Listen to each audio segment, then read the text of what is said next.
Is Guangzhou our new favorite city in China? Being a 13 million people booming city, serving as historic and modern trade hub in southern China, Guangzhou quite surprised us with its pleasant flair. We've never been so warmly welcomed to a city in China. People open-mindedly started conversations with us, curious about what brought us here. We got to know Cantonese culture, which impressed us with joyful musicians on the streets, a vivid nightlife, and exceptional tasty food. Join us on our weekend trip to this multifaceted city. We just met here in Guangzhou and now we're going for a city tour using the blue bikes.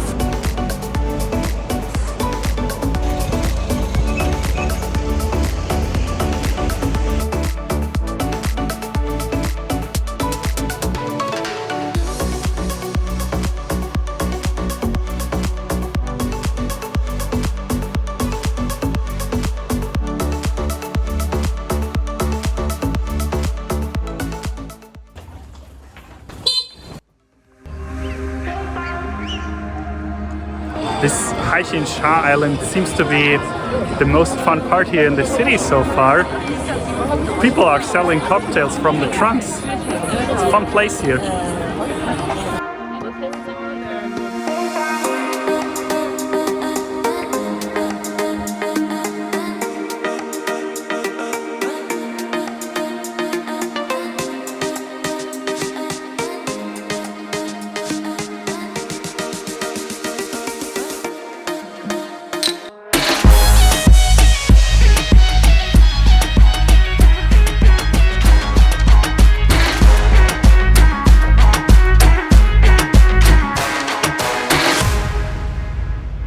It's a new day, we're just coming out of our hotel and heading towards the city, but first we need to do a COVID test. After our COVID test for breakfast, we will now have the typical Cantonese brunch, the so-called Cha Brunch.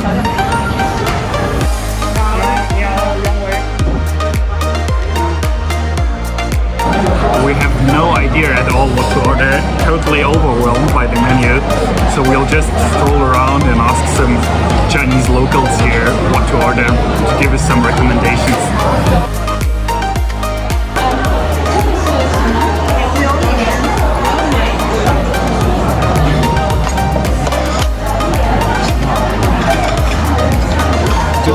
We just received the first round of our snacks recommended by other guests here in the restaurant.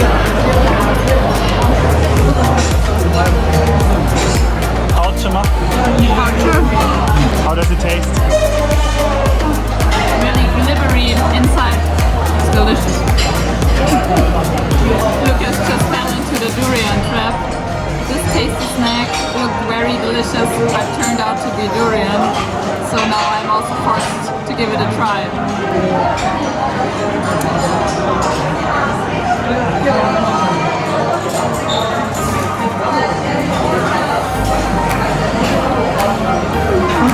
We'll keep this for later. It was super delicious. Such a comfortable atmosphere, people from all generations gathering here, enjoying the yamcha. And it seems that we arrived just at the right time as people are now gathering around here on the first floor, waiting to finally get a seat. After having fueled ourselves for the day, we rented the blue bicycles again to explore the city.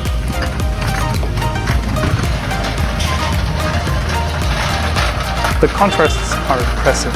Skyscrapers and exposed electric power lines, luxury brands and counterfeit items in the side roads, magnificent pagodas in simple neighborhoods. The next destination for us was Shamian Island, literally meaning sand surface. It was a former British and French concession and one of the most important international trade hubs. You definitely recognize the European style in the street and building architecture. We are walking through this alley surrounded by a lot of old trees. There are many birds singing, and in all these gardens around there's so many beautiful flowers planted.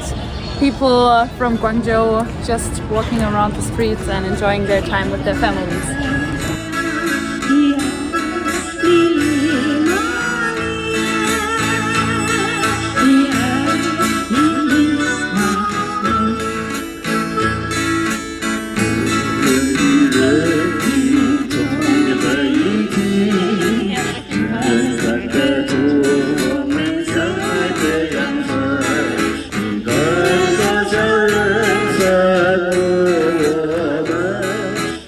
Guangzhou is known for its wholesale markets, especially for electronics and clothes.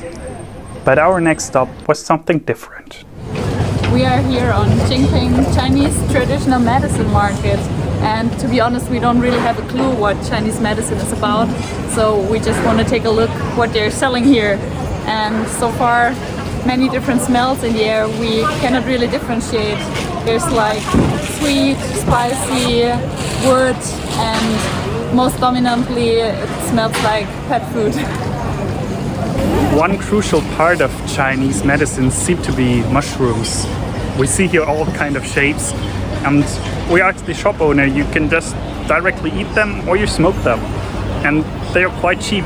This giant mushroom over there, roughly 70 centimeters in diameter, just costs 100 euros, and it lasts probably a whole year to smoke it. But instead of eating mushrooms, we decided to go for street food in the much recommended Xihua Street. This restaurant seems to be quite famous. Seems like there's an internet star who tasted it here once. Quite a few people behind us in the queue now, so let's give it a try. More oil. Those juicy meatballs look delicious.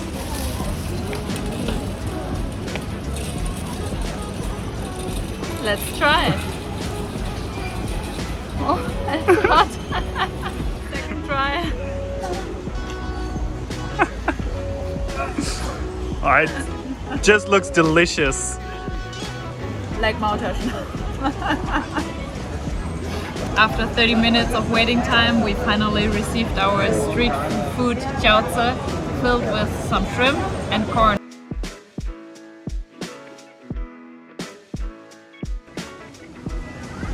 Tastes good.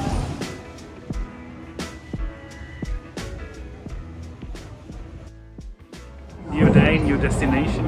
We're now on our way to Shawan.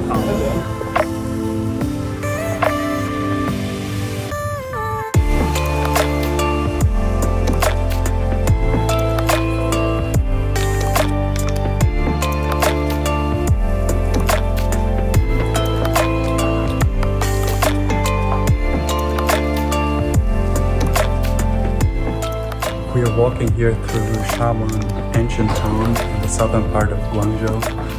The city is roughly 1,000 years old and it feels very cozy, calm and peaceful here in the streets.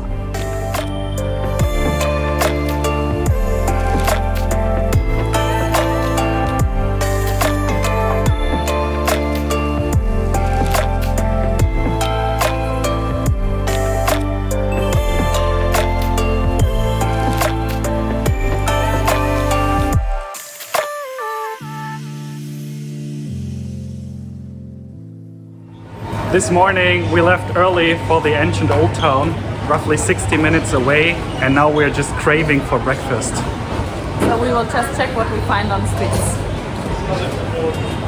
This walnut dumpling is typical in Guangzhou. And it is super delicious with that nutty filling.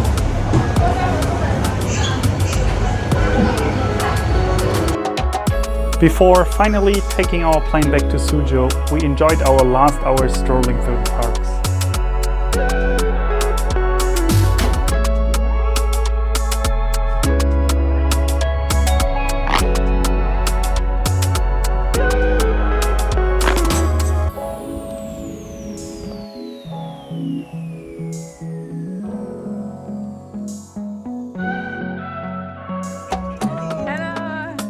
We were and still are fascinated by the Cantonese way of life.